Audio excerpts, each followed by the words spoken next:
It's finally happening. Spider-Man 3 has officially started production. They're on set. All the actors we're seeing showing up. Things are moving now. It's all good. Like, this is happening. I'm excited to see where they go because with this appearance, that leaves Tom Holland open for one more appearance somewhere in the MCU before he's, I guess, stranglehold by Sony again.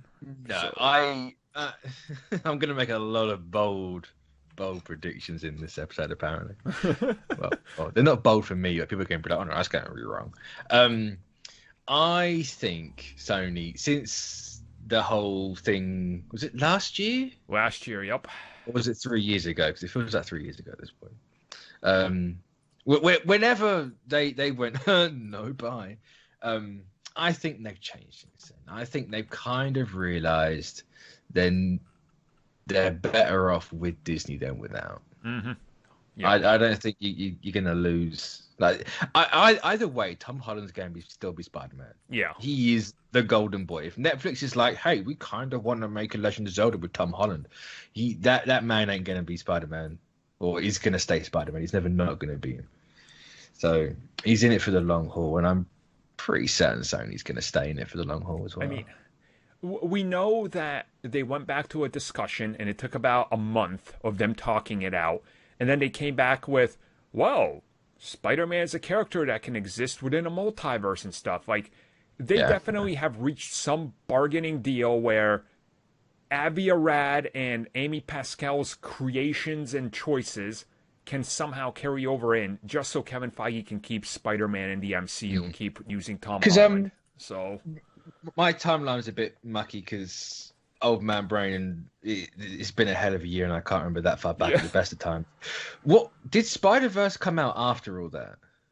It was before that. It came. Was it before all that? Yep, right before. It was or was it the December after that? 6 months before Far From Home is when Spider-Verse came out. So, or not Far From Home, yeah. So Spider-Verse last, or 2 Decembers ago, and then Wow. Yeah, it's been wild. Forget everything I was about to say. I was about to be like, I reckon Spider-Verse has played a part in all this. Yeah, Spider-Verse released December of 2018. Yep. Well, then. I guarantee you, like, Sony just wanted more of the multiverse piece, and like Kevin Feige said, fine, we'll do it, we'll work with you, and this is what's happening. Hence why Spider-Man 3 seems to have so many rumors and pieces in motion, and adding Doctor Strange, rumors of other Spider-Men, clearly them hinting towards, a multiverse. And people even discovered, like, an interview prior to Far From Home, where Tom Holland is talking about the third Spider-Man film, and he's like, well, I don't know what we're going to do now that Tony Stark's not around, but Doctor Strange is a good pick to be my mentor in that movie. And that's the interview that followed Kevin Feige saying Spider-Man can exist in multiple universes and all that. It's like, yeah, they're really, like, back to back, you compare those interviews and you see what they're saying, you're like, it's starting to line up with what many people are predicting with this movie. So, like, it's... I think with Doctor Strange, I think that would have been the obvious one regardless, because we always had, both with Ditko, they always teamed up before. Mm-hmm. Because they're always polar opposites. So I think that was always going to happen regardless of Spider-Verse. And obviously Spider-Verse has just happened to come out and then maybe accelerated everything. I don't know. I'm not privy to the inner workings of how they do everything, but I don't know. I believe something's changed with how they both view everything. So I think it's definitely, maybe the way they connect is just the Spider-Verse. It's like, oh, we're not going to be in it, we're going to be adjacent, but we are part of this thing. Yeah,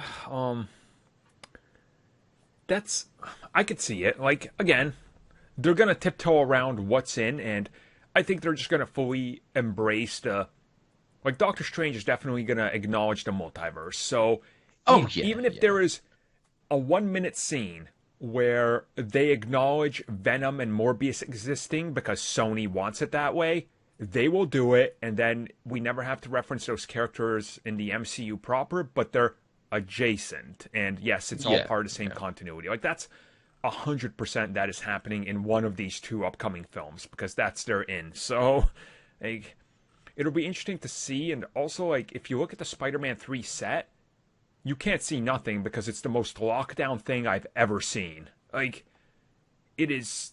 Are there pictures already of it then? I've seen 2 photos. And, Man.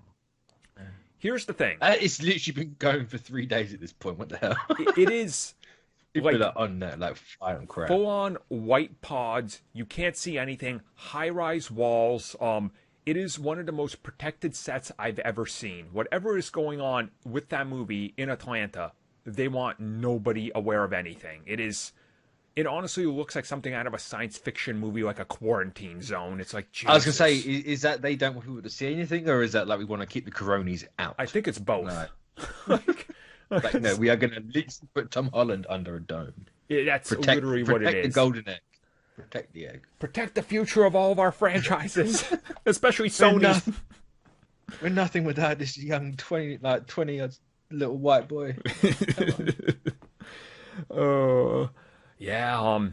Spider-Man 3, it'll be interesting to see what is coming next, because we know we got our first look coming in December. Sony confirmed that, so... Which is nuts. It is. It's like, the movie's not out for like another year, yet we're getting a look at in December. I'm guessing first poster, official title reveal, and probably cast confirmed. That's my guess. That's all we're getting. Like... Which is up because you usually get that stuff when they start production. Yep. But we're nothing. We're starving right now. We don't even know. Yeah, because Sony, once Marvel Studios started working with them, decided to, hey, we're not going to copyright strike everybody if they talk about it or show an image in something. We're just going to lay back and let the hype build. And that's clearly worked for them. So you would think that at start of production, like Far From Home and Homecoming and Venom, they would have announced the work, the title and released something, but they haven't, which is really strange. Like, it's interesting. It's odd, which again makes me believe that something's changed with those two. Oh, definitely. The partner and so. Mm-hmm. Well, I don't know. We'll see. Come back to this in a couple of years and tell me I'm wrong, please. Well, just remind me that I was wrong, so I can. It's funny you say that, because we still occasionally get a random person that'll like email us or send us something on social media that's like, haha, look at this. When you guys said you don't think Venom is gonna happen, and I check and I'm like, oh great, this video from 2015. In fairness, I said that like up to a month before that movie came out. Also, in fairness, in 2015, they were still gonna push for the TASM verse with Aunt May, the spy agent film. So, it's a thing. Good times. So people seem to forget that I don't give a crap if I'm wrong. I don't even remember what I say in these things half the time. I just say stuff. Same. So I said that. Oh, cool. I was wrong. Cool. I guess. I can change my opinion whenever I want because that's how people work. Yup. It's how it works. We always seem to upset the hardcore Venom fans that are like, that movie was so good, you don't understand it. Oh, good. They should be upset. Look what they are. Yep. Good. You deserve it. People that like a movie, be upset.